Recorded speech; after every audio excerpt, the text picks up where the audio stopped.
The holiday season is upon us, and France being a traditionally Catholic country, it means that the big end-of-year celebration is Christmas. So how do the French celebrate Noël, and how do they ring in the new year? Well, this being France, it has to do with a lot of food, Genie, but it's more than that. Join us for this French Connections Plus, where we take a look at the end-of-year celebrations, les fêtes de fin d'année.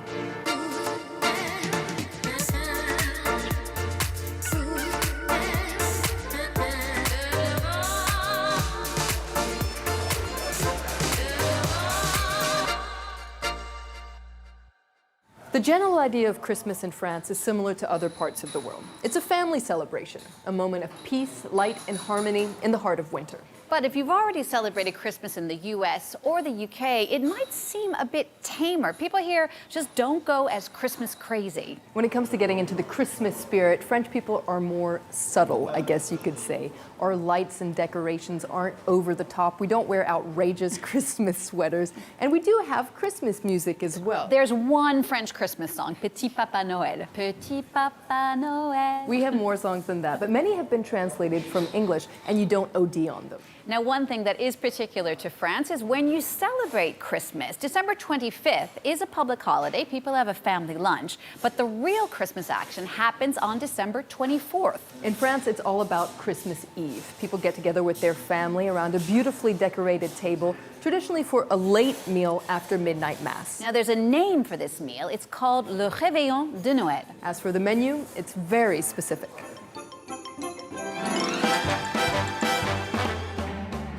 Joyeux Noël! Christmas is a time of celebration in France. It's a moment when people really blow out on their food budget and taste all the delicious things that France has to offer. And people do tend to splurge on luxury items that are associated with the end of the year. First up, some traditional appetizers, hors d'oeuvre, which are also known here as amuse-bouche, which translates into fun for your mouth. And one thing that people particularly appreciate is smoked salmon. Now, people typically eat it on canapes, and they'll usually eat some sort of fish roe. Now, if you can afford caviar, go for it, it's delicious, but there are other budget options as well, such as tarama, which is a creamy fish roe spread, and people tend to eat it on blinis, which is a Russian sweet pancake. Now, after the appetizers, you have the starters. Foie gras is a big one here in France at Christmas time. It's controversial, it's even banned in some countries, but here in France, it's really a Christmas standard. You usually eat it with toast and with some dried fruit like a fig or jam. Next, people tend to have some sort of seafood, or seafruit, as it's called in France, les fruits de mer. So that can be shrimp, or scallops, or sea urchins, or lobster, but the king of Christmas is the oyster. And that's just the beginning. Let's go to the table. Passe-moi à table. On passe à table.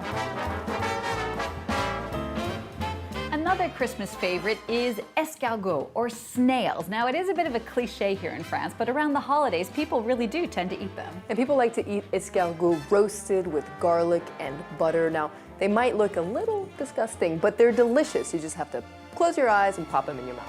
Another slightly strange but delicious Christmas dish is boudin. People tend to think about boudin noir, which is blood sausage, but at Christmas time, people tend to eat boudin blanc, which has all sorts of mysterious things in it we don't want to think about, but it too is delicious.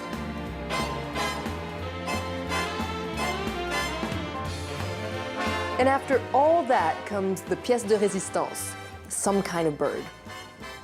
People tend to have this for Christmas lunch as well. Now, traditionally, it's a dinde de Noël, a Christmas turkey, or a capon, a castrated chicken. Tonight we chose a guinea fowl. A guinea fowl with chestnuts, because chestnuts are always a Christmas staple in some shape or form. You can even have them as dessert, sugar-coated marron glacé, if you can stomach it.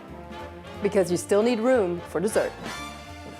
The traditional Christmas dessert is the inescapable bûche de Noël, the Yuletide log. It's a logged-shaped, delicious cake that you can buy at a boulangerie, or you can make one like you did, Genie. I certainly did, and it's all about the kitsch decorations. There's the little Christmas Santa, there's the Christmas tree, all sorts of plastic decorations to make it look like a log in a real forest. And what does it taste like? Well, it can be chocolate like this one, but also hazelnut, chestnut, fruit, you name it. The Christmas réveillon meal can last up to 6 hours in some cases, and it is truly a tradition here in France. And it's an unforgettable moment for children, too. Joyeux Noël!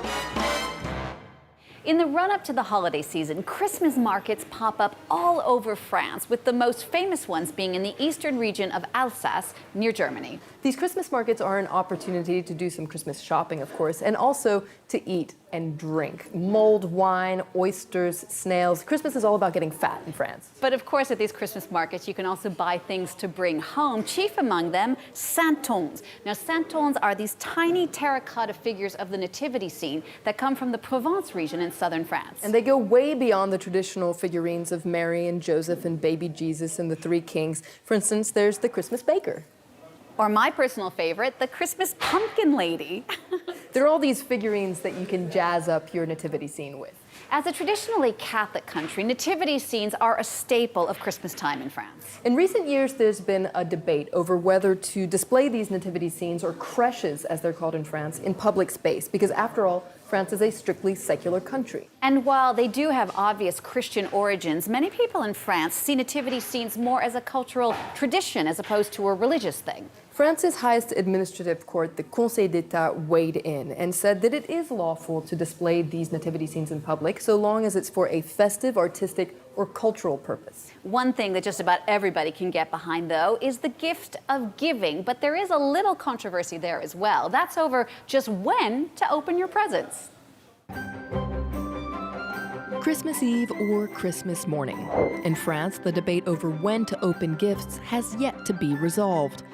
What's particular is where Santa Claus, or le Père Noël, leaves the loot. Traditionally, on Christmas Eve, children don't lay out a stocking, but a shoe, which can be placed by the fireplace or under the Christmas tree. As for French Father Christmas, he prefers a glass of wine to milk and cookies. The character of the Père Noël was inspired by Saint Nicholas, Saint Nicolas, who is still celebrated in the northeastern regions of Alsace and Lorraine. On December 6th, Saint Nicolas delivers candy and toys with his companion, the boogeyman Père Fouettard, or Father Whipper. While Saint Nick rewards children who have been well behaved during the year, Père Fouettard is on hand to give out coal or whip children who have misbehaved. Naughty or nice, some things are universal. 1 week after Christmas, New Year's Eve rolls around, and again, it's all about the food. Well, just when you thought you couldn't eat another bite, there's another late evening meal, another réveillon, though it's a little bit lighter than the Christmas réveillon. You do eat foie gras and oysters and caviar canapés, but you drink a lot of champagne as well, which is scientifically proven not to make you fat. That's true. Christmas, of course, is all about the family here in France, but when it comes to New Year's Eve, that's mostly celebrated among friends. And when the clock strikes 12, champagne corks fly off, and people wish each other a happy new year with la bise, the kisses. There's also the obligatory Bonne Année. Bonne Année means Happy New Year in French. And there's a list of wishes, or vœux, essentially things that you hope will happen to people in the year to come. For instance, health, wealth, and love. It's kind of like a formula. You say, Bonne Année, bonne santé, meilleurs vœux. It might seem simple, but in fact, there's a very strict list of rules governing the etiquette of just how to exactly say Bonne Année. Wishing people a Happy New Year in France is serious business. There's a right way to do it and a wrong way. Here are the cardinal rules to saying Bonne Année. Before January 1st, thou shalt not say Bonne Année to anyone. Why is that? Well, because it's bad luck. What if something goes terribly wrong between now and the end of the year, but you've already said Bonne Année? To get around this, you say Happy End of the Year, Bonne fin d'année. Bonne fin d'année. Bonne fin d'année. On January 1st, thou shalt say Bonne Année to everyone. And that means everyone that you run into on that day. Your baker, the waiter at the cafe, and people you run into in an elevator. Bonne année. Bonne Année. Bonne année. From January 1st to 31st, thou shalt say Bonne Année to all family, close friends and colleagues the first time you see them. It's a marathon that lasts a month, and you have to do it. It's bad luck and rude if you don't. Bonne année. Bonne Année. Bonne année. So get ready to kiss a lot of people at work, including your boss. French people also love to send New Year's cards. You see, Christmas cards aren't really a thing here. But things have changed somewhat with time and technology. These days, saying Bonne Année with a text message or an email is very acceptable. But make sure you don't miss that January 31st deadline, or it's bad luck for the rest of the year. Bonne Année! Many of you sent in your questions about the holidays here in France, and many of them had to do with food. That's the case of Jennifer Ponce, who said, you guys should do a snippet on the galette des rois. Jennifer, that is one of my favorite traditions here in France, and it dates back to the Middle Ages. People get together with their friends and family to eat galette des rois, king cake, to mark Epiphany, the day when the three wise men or three kings arrived in Bethlehem. So this is on January 6th. But king cake is so popular you can buy it from the end of December all through the month of January, or you can make one. Which is exactly what you did. Now, a classic galette des rois is filled with something called frangipane, which is like an almond paste. But there's all sorts of different kinds you can find filled with chestnut or apple or hazelnut. And traditionally, you drink apple cider when you're eating your galette des rois. And there are some regional particularities as well. For instance, in the southern Provence region, it's called a gâteau des rois. It's shaped like a crown, it tastes like orange brioche, and it has candied fruit and sugar on top. Now, no matter the differences regionally, all king's cakes have one thing in common, and that is a fève, which is the word bean, if you like, in French, because at the beginning, it was a bean. What this is a little thing that's baked inside the galette des rois, and whoever gets the slice with the fève inside it gets a year full of luck and prosperity. It's kind of like winning the lottery. If you get the fève, then you get to be king or queen for the day. You get to wear a crown, and you get to choose a king or queen to share it with. Now, I made this galette, and we're going to tirer les rois. We're going to eat the cake to see who gets the bean. And Genie, I think it's going to be you, because it's always you, Genie. 3 years running. Here you go. Thanks, Genie. That wraps it up for this French Connections Plus. And we'll see you next time. Please keep sending me your questions. You can tweet me at Villeminot, or you can check out our Facebook page. And bonne fête de fin d'année. Yes, bonne fête. Good. I got it for real. Double queen.